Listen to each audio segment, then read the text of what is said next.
From the Dominion Post, in Morgantown, West Virginia, this is the Postcast, the audio companion to the Dominion Post newspaper. In this episode, the state announces a new summer meal program for students, WVU furloughs hundreds of employees, and we end on a lighter note as we head outdoors to talk fly fishing.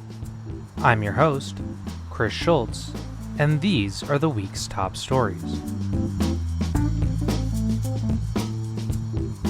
Many students in West Virginia depend on their daily meals at school, and since COVID-19 necessitated the closure of school buildings, keeping kids fed has been a top priority.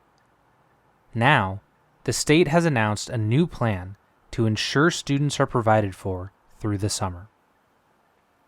I'm joined now by Dominion Post regional editor Kathy Plum.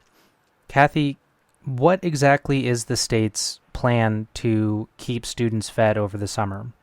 The plan was announced earlier this month by Governor Justice, and it's actually part of the federal Families First Coronavirus Response Act. That act made money available to the U.S. Department of Agriculture, which in turn makes it available to states who pass it on to qualifying counties. And this will be in the form of an electronic debit card, the EBT card, to families of children who qualify for free or reduced lunches. And in some instances, like in Preston County, because the entire county, because of our overall income level, every student will get one of these cards for roughly $300 for the summer. Okay, so that's going to cover all the students in Preston County. What about Monongalia County? Monongalia County is more fortunate economically and does not qualify as a county as a whole for free and reduced lunches. For instance, nobody in Preston County pays for their lunch or their breakfast. In Mon County, only those who qualify at the federal poverty income get the free or reduced cost lunches. Mon is one of only two counties in the state that don't qualify in its entirety. The other is Putnam County. So is this going to be on top of or as a supplement to Preston County's existing summer feeding program? This is supplemental to. Schools in Preston County will actually do their last meal deliveries the week of May 27th. However, in June sometime, they will resume again with a meal delivery program. That's still a little bit in the planning stages, and some bids have to go out for that. We're to find out next week more about that process. So, Kathy, you mentioned there that as a county, Preston County qualifies as a whole. Every student is going to be receiving these funds. But I've been seeing, as I'm sure you might have seen as well, on social media, there are people asking the very relevant question of, if everyone's receiving this, what about the families that don't qualify or even maybe don't need this type of help? What are they supposed to do with these funds? The State Department of Education told us that if families receive the card and do not want it, that there'll be instructions with it that tell them not to activate the card, to destroy it and discard it. They cannot pass the card on to someone else, and they cannot donate it to a food bank or to another person. Okay, and obviously we're very happy that our students are going to be fed and taken care of over the summer, but where is this money coming from with so many budgetary issues across the state and across the country? Who is paying for this? This is federal money, part of the Families First Coronavirus Response Act. So it isn't costing taxpayers anything at the local or the state level, but at some point, of course, somebody has to pay the bill. Okay, and as you said, Kathy, this is still a very early development as far as this change, and I'm sure that you will have more information for our readers and our listeners whenever the Preston County Board of Education meets again. Thank you so much for talking to us about this topic, so important to so many families. Thank you.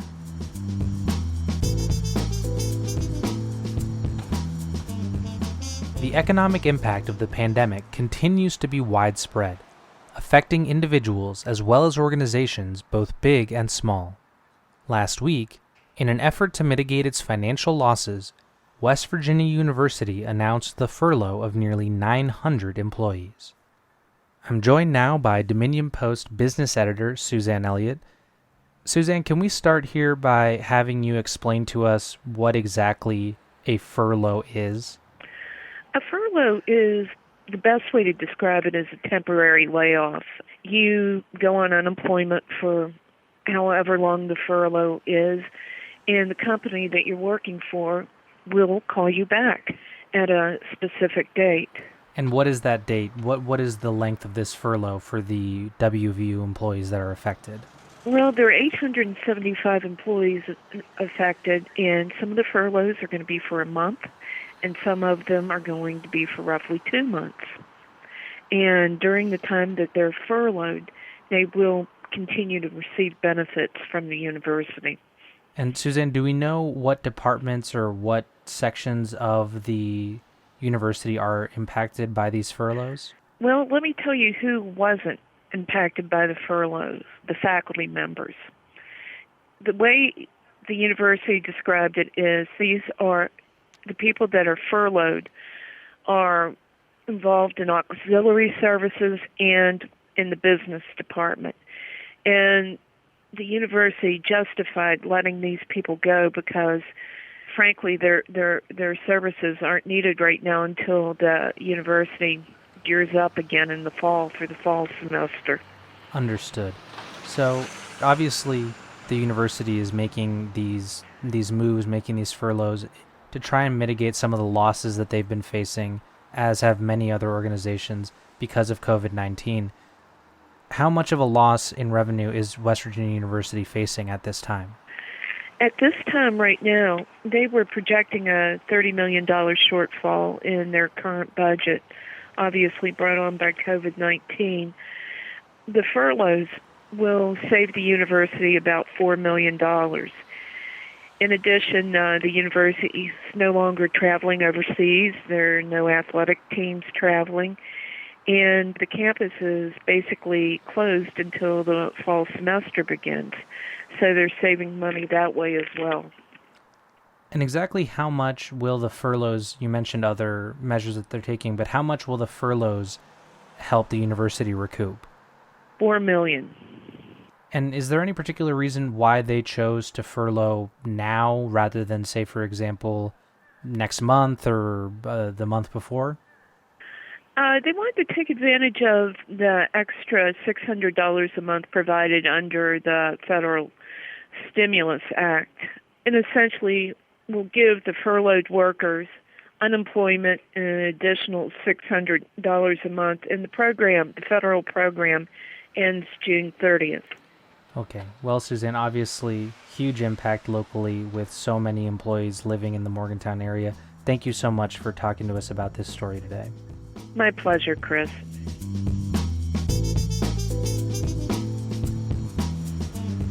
And finally this week, Dominion Post readers were really taken by one story about a local fly fisherman and the intricate lures he makes by hand.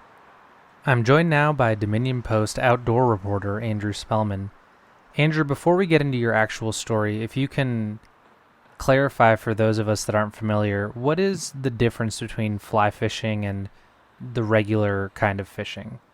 So the difference between fly fishing and conventional fishing, with a conventional rod, you have a mechanism within the reel that helps you reel in a fish, reel in the bait, you name it. Whereas fly fishing is completely pretty much by hand. You have a reel, but the action of getting your bait out onto the water and then bringing it in, and then obviously bringing it in with a fish when you hook one, is all done by hand. When you're fly fishing, you're casting your line out and you're pulling it in by hand, as opposed to using a mechanism, turning a mechanism, like, say, on a spinning reel to bring it in. And with fly fishing, you use artificial flies as bait, as opposed to, say, a hook and a worm or a spinner bait. Okay, so you mentioned these artificial flies, these lures. One of the things that you discuss in your story is the fact that Blake, the subject of your piece, makes his own lures. How did he get into that? So he started fly fishing 12 years ago, and about 7 years ago, his friend who got him into it was making flies, dabbling in making flies, I should say, which intrigued Blake, and Blake started tying his own, kind of gave it up for a little bit, but then got really into it about 6 years ago, so a year after he started messing around with it. And his buddy stopped doing it, and he kept with it. He told me he fell in love with it when he picked it back up. So it was just one of those things where it became almost an obsession, and now he's so deep into it that he loves it. What he said was the rest has basically been history. Like, as soon as he started getting into it, what really got him into it, or what kept him on the path of making these, was when he took his own flies down to the Elk River with a bunch of buddies and caught his first group of fish on these flies. His friend, he said, him and his friends were just slaying the fish all day long. And it wasn't like they caught one each. I mean, they were almost every other cast, he said, they were catching a fish. And for him to see his product in action really, really hooked him, no pun intended, on making these flies. So, Andrew, that's something that really I've noticed is kind of prevalent in a lot of your reporting on local outdoorsmen, is this level of passion. And I know that a lot of people are really itching to get back outside, especially as we start seeing nicer temperatures and better, longer days. As our resident outdoor expert, what kind of advice and guidance can you offer us for the people that are hoping to get back out there on the trails, or maybe go fly fishing, to make sure that they stay COVID safe? Well, the thing about outdoor activity is you're kind of naturally socially separated from people, unless you're hiking with a large group. So I would say if you're going to go out with a large group, just be careful. Make sure no one is sick. Make sure no one's showing symptoms of COVID-19. And if you encounter people on the trail, like throughout this whole time, I've encountered people while hunting or fishing, but, just keep your distance. Don't stop and talk to them unless you know them and you can stay a couple feet away from each other. If you're walking your dog, make sure you have your dog on a leash, even if it's around your apartment complex. I mean, that's the biggest thing that I've run into. The biggest problem is people don't leash their dogs out on the trail or around town. But when it comes to like hunting and fishing, you're kind of naturally separated anyway.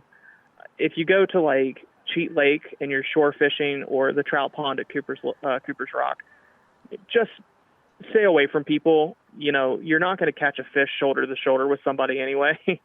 So just stay, 6 feet apart, maintain the guidelines, even though we are reopening, because we don't want to see another rise in cases, especially with outdoors activity that kind of brings people of all different ages into the fold.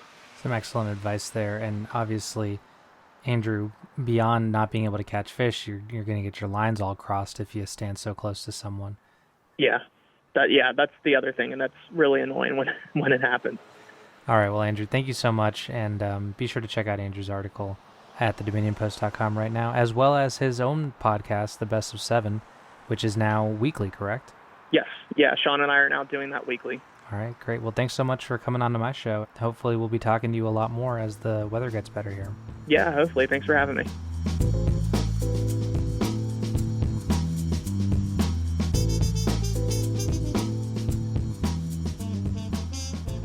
That's all for this week's episode.